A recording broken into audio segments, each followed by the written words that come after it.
Finding out I had MS via text message when I didn't even really know it was on the table should have been the headline of my year. It should have been the topic of this video. But the reality was that it had to compete just to make the top 5. Let's talk about it. I've heard it said that in a marathon, mile 23 is where the pain starts to get personal, where your legs stop listening, where your mind starts whispering or maybe screaming, you're done. I've had a few mile 23s lately, but only one of them happened on a race course. A car that didn't see me, a deer that definitely did, a brain scan I didn't ask for, a biopsy call I didn't see coming. But I kept showing up, not because I wanted to, but because what else do you do when quitting isn't an option? This is the story of the 18 months that almost broke me, and the bracelet that reminded me why it didn't. It started like a lot of people's stories in 2023, with a layoff. Mine came from Google. Big company, bigger wave, 12,000 people. I woke up, made coffee, and was going to grab my computer to start checking emails when I saw a message from a friend on a group thread, big Google layoffs today. I remember thinking, that sucks, I hope people are okay. Never really a thought that I'd be laid off. Google had just determined that AI was a top priority, and I was on the AI/ML legal research team, helping to review and approve the data sets that were used to train the AI models, and then building the system that was used to store and track them. Surely my team was safe. So I tried to log on to check on folks, and I can't get into my email. Locked out of everything. Panic. I open my personal Gmail and find a carefully crafted email telling me that I no longer had a job. More panic and immediate shame.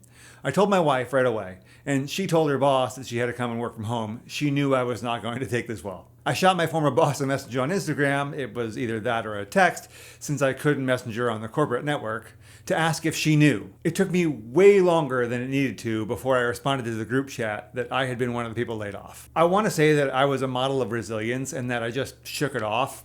I want to say that I didn't spiral into depression, but none of that's true. I had no idea at the time how much of a gift this layoff would turn out to be. We'll get into that later in the video. All I could see was the right now. I had 3 kids, a mortgage, and a calendar that didn't care that I'd been laid off. I couldn't just fold. As a dad, as a husband, as someone who believed the story had an upswing coming, when the reality was I didn't believe. But I guess fake it till you make it, right? So I started riding again, training hard, leaning into discipline, because when things feel out of control, sometimes routine is the only thing that holds. I started vlogging again, tracking how fit I could get while unemployed. It gave me something to do, gave me purpose, some identity back. Then one morning on a training ride with my team, 95 miles in, just one more descent back to the end of the ride, and a guy texting while driving a Mustang up the side of a mountain didn't realize the road had turned and drove straight into me.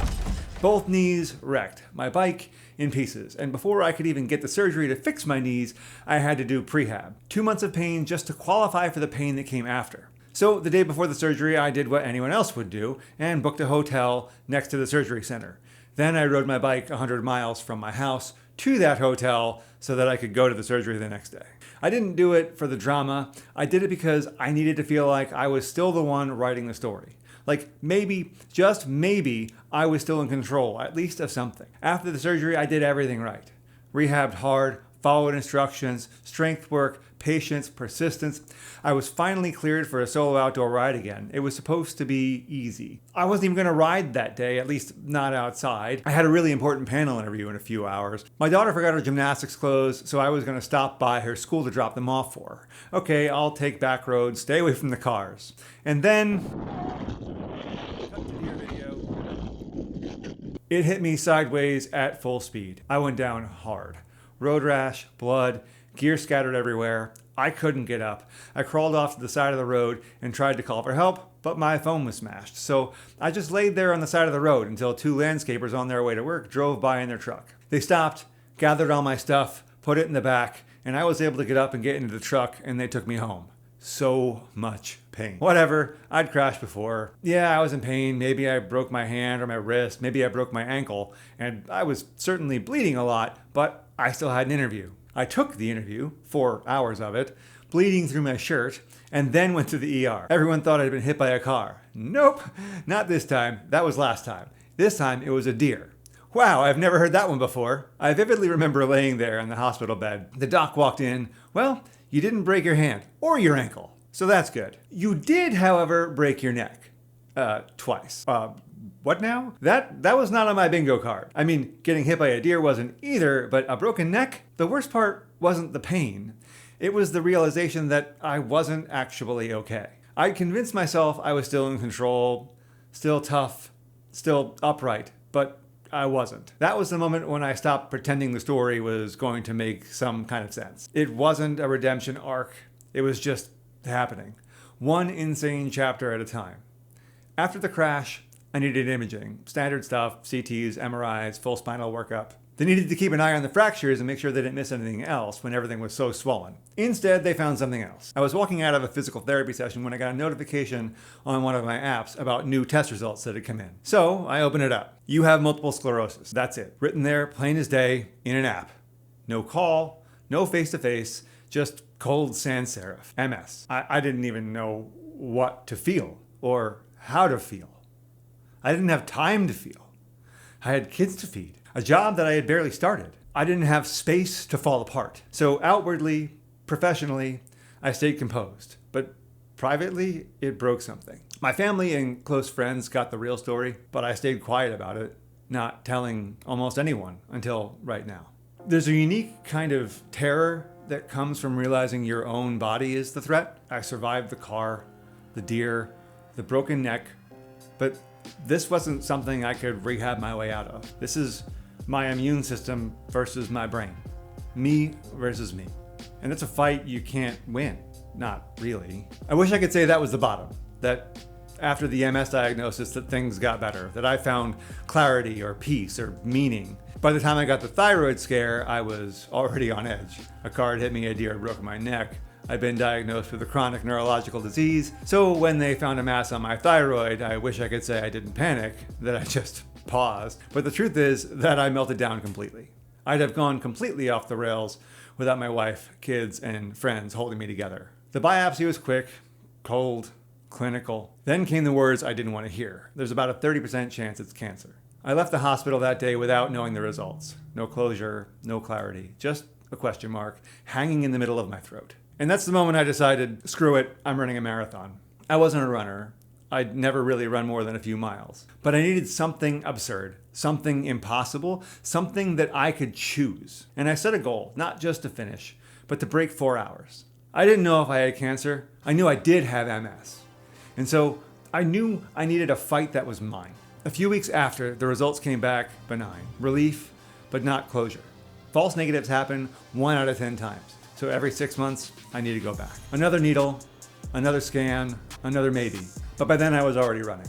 And I wasn't running from something. I was running toward who I needed to become. I trained for 4 months, early mornings, long runs on dead legs, double-digit mileage on weekdays before work. I'd never done anything like it before. Every week, my body reminded me I wasn't built for this. But something changed during my training. It wasn't about the time anymore. It was about reclaiming something. When race day came, I felt calm. Not ready. Ready isn't a feeling, it's a choice. I just felt clear. The first 10 miles flew. The half split was clean. I was ahead of pace. And then mile 23. It didn't creep up. It slammed into me. Cramps, nausea, vision tunneling. Every step became a negotiation. Just one more. Then quit if you need to. I looked at my watch. I still had plenty of time. I could not only still finish, but I was way ahead of pace. I could still do it under 4 hours. I just had to keep moving. The first 23 miles were a breeze. The last 5 were the hardest thing I've ever done. A 12.5-minute mile, then an 11-minute mile. I needed to move. I needed to pick up the pace, but the pain was crazy. My entire posterior chain was fully locked up. My wife was tracking me the whole way, sending me texts at major mile points, but the timing of the chip was way off at the end of the race, and it told her that I'd finished. I got the "you did it, sub 4-hour marathon" message with a mile to go. I still had 13 minutes to get there. I could do this. Just keep moving. 3 hours, 57 minutes. Under 4. Barely.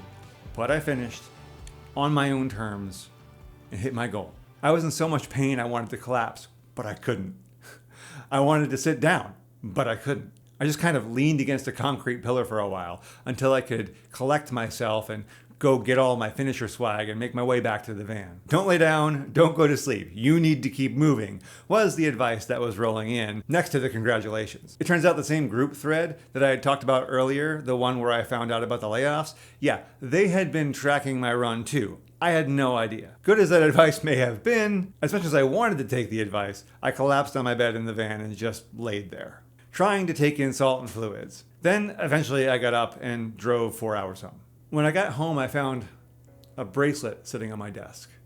My oldest daughter had made it for me. It said 26.2, and in the colors of the Napa Marathon. Simple, plastic beads, but it couldn't have meant more to me. She didn't know how hard mile 23 was. She didn't have to. Somehow she knew what I needed when it was over. And that's the thing about mile 23, about struggles. You don't always beat it when you're in it. Sometimes you only realize you made it through when someone leaves a reminder behind. A few weeks after the marathon, I went in for a skin check, routine stuff. I burn easily despite SPF 9000. I've been meaning to do it for a while. The doctor didn't flinch, just said, "We're gonna have to biopsy this spot behind your ear." At that point, I didn't even blink. Cool, wanna check my spleen while you're at it? A few days later, they called. Yep, it's cancer. Early stage, but we got all of it. Like they were talking about a typo in a spreadsheet. I didn't cry. I didn't do anything. I just sat there in the train station on a bench. What else was there to do? It was like life was trying to test a theory. How much can this person take before they finally break? And the truth is, I still don't know the answer, but I know I haven't hit it yet. I've told the story a few times now in fragments, in late night DMs, on rides with friends who were ready to hear it, but this was the first time I've told it all the way through. And I'm not telling it because I need sympathy, and I'm not telling it because I need to prove anything. I'm telling it because someone out there is at mile 23 right now, and they need to know that they're not alone. If that's you, you're not alone. Remember earlier when I said the layoff was a gift, but I didn't know it yet? I had so much of my identity wrapped up in my work. No, wrapped up in the company. When that was ripped away, it felt like I had nothing left. It forced me to take a look at my priorities, to really examine what was important to me. I just sort of fell into my identity as a Googler, but now I get to choose who I am, who I want to be. Yeah, I know. It's easy to have that outlook now because I was lucky enough to land into the job right away.